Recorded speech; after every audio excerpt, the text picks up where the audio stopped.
Hello there, friends. Welcome back to another episode of Generation Tech. My name is Alan. Palpatine's political career and rise to power was a masterclass for how a psychopath can slowly exploit the systems of a liberal democracy and slowly destroy the institutions guarding a republic from tyranny and authoritarianism. I say masterclass because the way Palpatine did it made it all look so effortless and easy.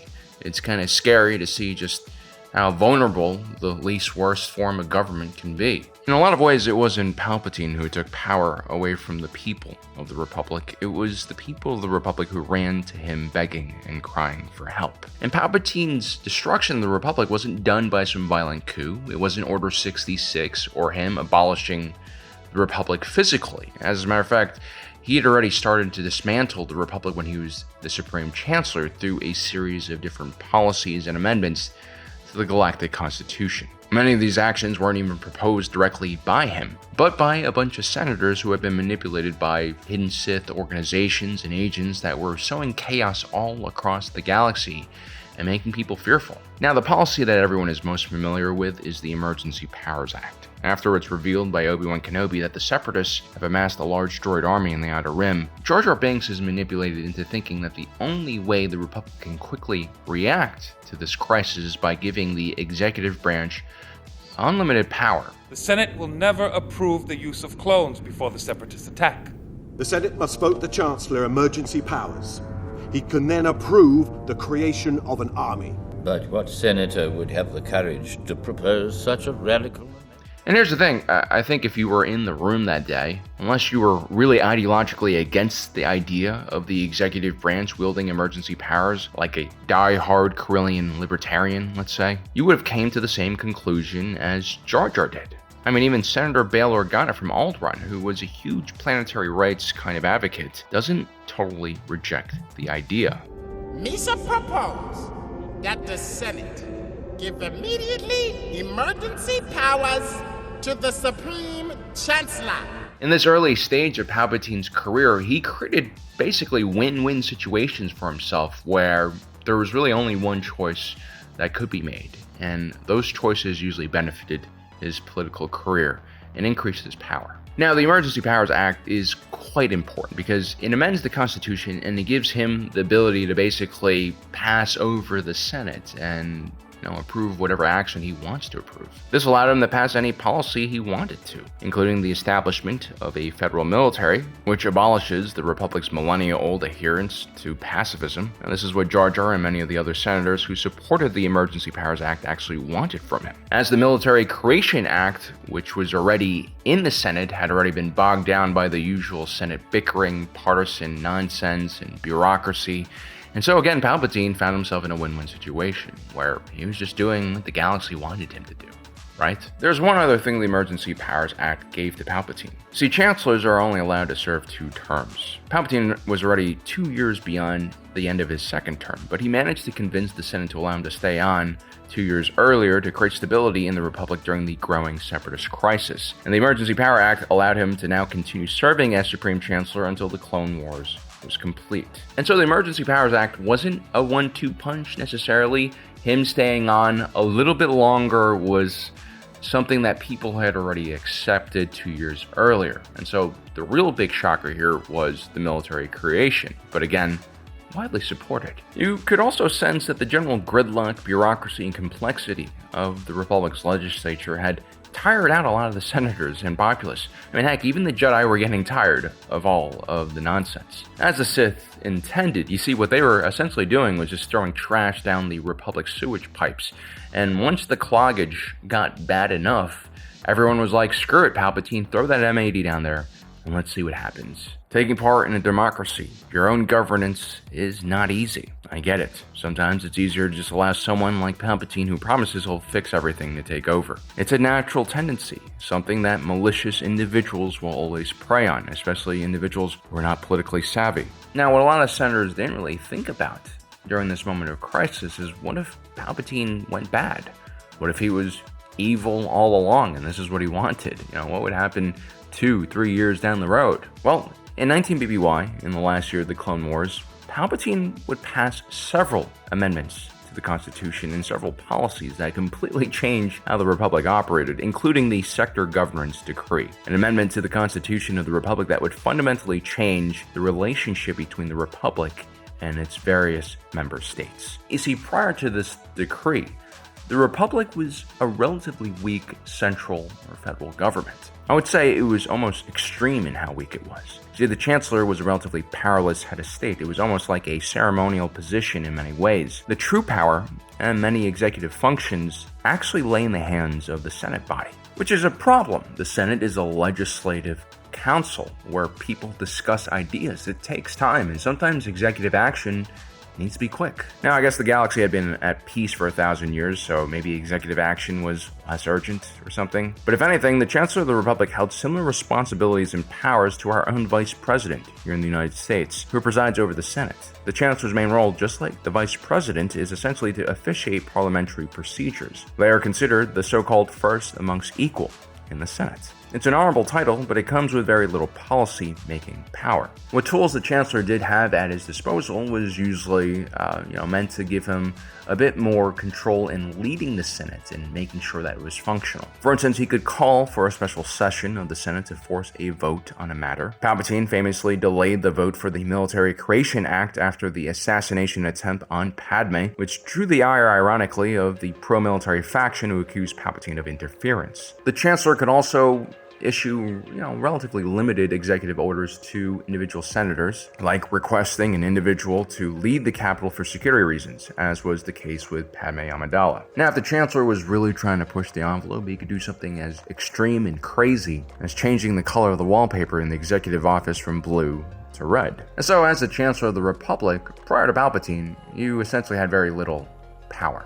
Very little executive power. You were, as they called you, the first amongst equals. Okay, you were a senator with a few more ceremonial garbs and titles, and in my opinion, given the unfortunate duty of having to try to organize this entire mess of a Senate, a Chancellor's real power was unspoken. It came from their political connections and ability as a leader to convince the Senate to do what they thought was important. Chancellors are, after all, elected by their peers. They're kind of like the leader of a party in a parliamentary system, in a way. In the past, you had really impressive chancellors like Lena So, who totally didn't use two giant alien lions to intimidate people into agreeing with her. She oversaw a Senate that passed huge budgets geared towards solving the poverty and crime issues in the Outer Rim. It was actually a pretty good effort, but ultimately futile. Even Finis Valorum, as incompetent as he was, led the Senate in a crackdown against the various Outer Rim corporations' exploitation of the free trade zone.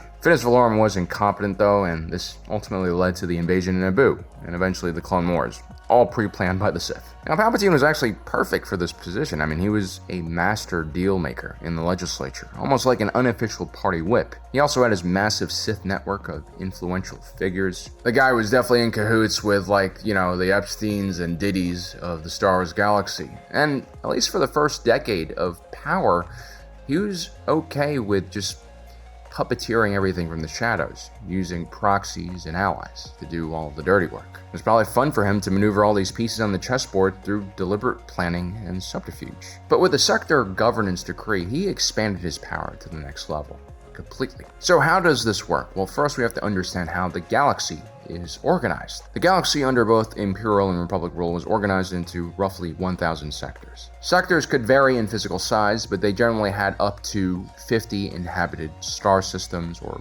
individual planetary bodies. And it was basically along these lines that worlds gained their representation through the Senate. Each sector had 1 or 2 senators, and some more populous core worlds were lucky enough to have direct representation as well, giving such planets a much larger share of the legislative power. That's kind of why it's pretty controversial when corporate entities like the Trade Federation or the IGBC were given direct representation in the Senate. I mean, you literally had planets in the Outer Rim waiting for thousands of years to have indirect representation through a sector senator. Now, in total, there were only 2,000 senators in the Republic, representing essentially millions of inhabited planets, moons, and other objects in space. Now, the senators that were sector senators also had an additional role. They were almost like the governor or heads of states of their local systems, if you can even call it that, because their powers were relatively limited because, again, the federal government is quite weak. And so without an official sector governor position in place, it was relatively hard to make a sector efficient or focus and work as a cohesive unit. I mean, it just varied from sector to sector. Some sectors had treaties amongst individual planets. Others were full of planets that hated each other. I mean, it was just a mixed bag. Now, if there were any funds or assets being given out by the central government, a senator of that sector would have some control and say over how it's divided up at the sector level. But again, because the Republic had like a laissez-faire attitude in how it distributed resources, usually the amount of resources were quite low, and so the senators' power over the sector is relatively limited in this regard. But with the start of the Clone Wars and the rapid increase in federal spending, militarization, and political power, suddenly there's a huge gap in the system. A sector senator's office is not equipped to deal with all of this increased responsibility. Palpatine had more and more military assets flowing into local sectors, more funding and subsidies to build military infrastructure, both in a defensive and industrial nature. There's also the issue of sector armies and sector fleets being under the control of just military men, generals and admirals. There was no civilian leadership, which, if you think about the scale of the Star Wars galaxy, you kind of need. You need a commander-chief almost in each sector to coordinate how the military functions with the local populace. Palpatine can't be everywhere. Now, in the first few years of the war, the senators of local sectors filled in this role, very naturally, expanding their power greatly, which was another genius way to keep senators, relatively happy during a very turbulent and transformative time, politically speaking. Now, eventually it became very apparent that a lot of these Senate offices were just not equipped to do all of these various things. A lot of senators were just not skilled at governing or military leadership. I mean, being a legislator is completely different from governing. I mean, these are two completely different positions. I wish more people in our political system understood this. But anyway, the sector governance decree would change all of that in 19 BBY, and it was just another stroke of brilliance by Palpatine. As I've laid out, the timing was perfect. I mean, these senators were getting overwhelmed. With these hard-working senators now handling essentially two jobs, one of governance, military leadership, and another which was still being in the legislature, Palpatine graciously came to the aid of these poor senators and, took that responsibility of governance away from them and appointed his own governors. Now, all these ass clowns that Palpatine appointed governor were hand-selected by him, of course, because there was no time for the Republic to vote on this. They were at war, after all.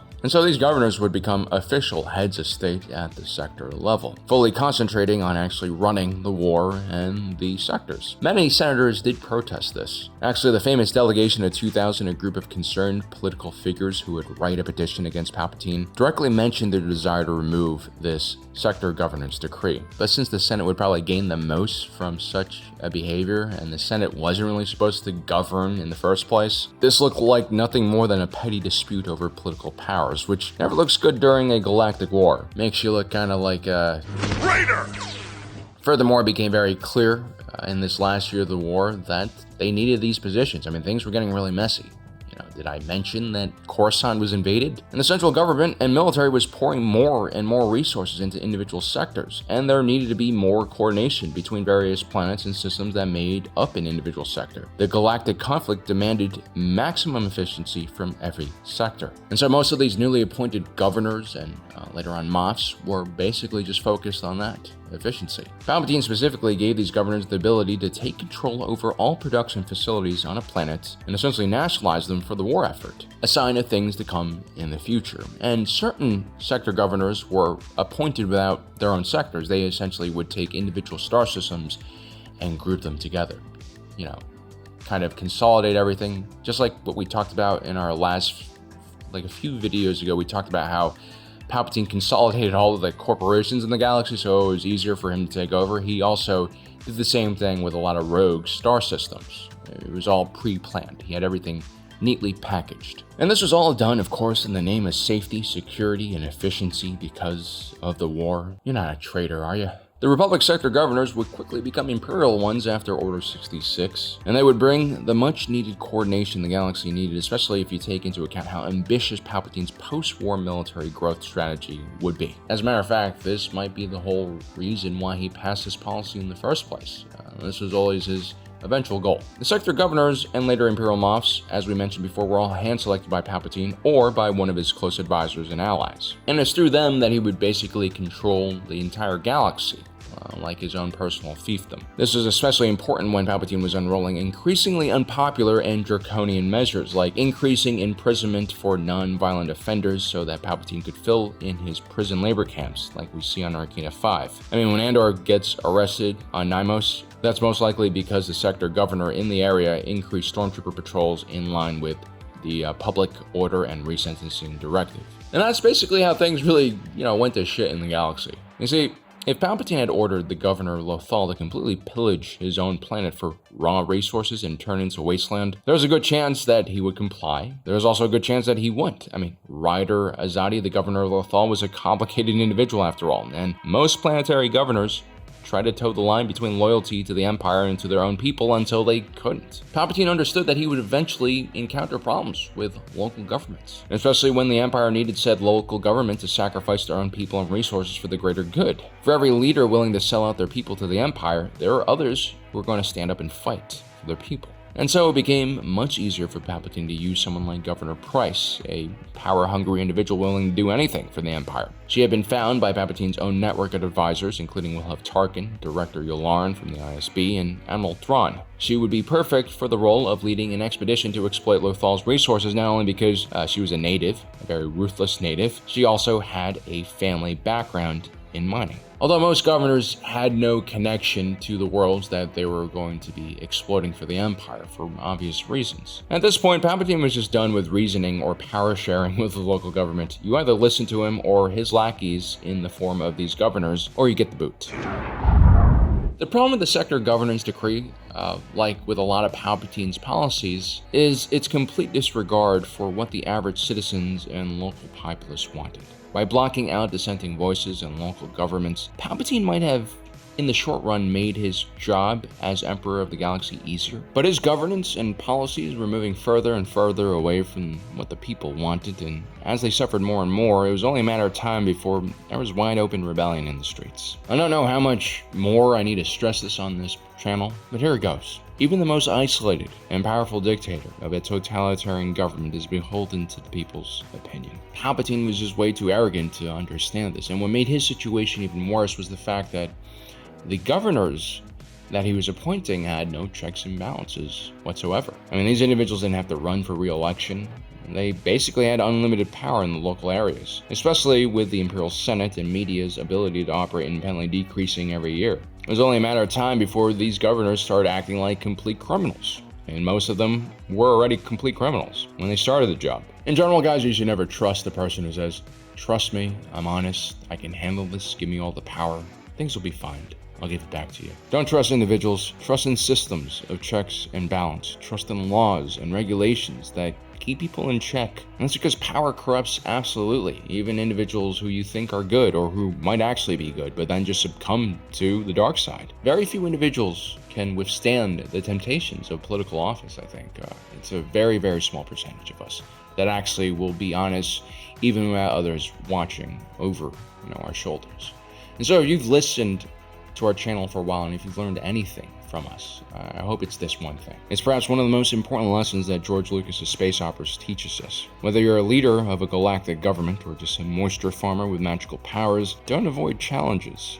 Don't avoid constructive criticism and individuals who oppose you. I know we live in a world where it's becoming increasingly easy to avoid direct confrontations, especially uncomfortable confrontations with people who are different or have different opinions. I think it's become far more acceptable now to give in to our own sensitivities and even be proud of creating our own spaces and vacuums from dissent. But checks and balances are crucial, at the societal level and at our own personal level. I think that is one of the most important lessons that we see in Star Wars. It flows from the Force all the way to the politics. Well, guys, I hope you enjoyed today's video. Don't forget to subscribe and hit that notification button down below so you don't miss out on the rest of our awesome content. stay safe out there. And as usual, my name is Alan, reminding you my allegiance is to the Republic, democracy.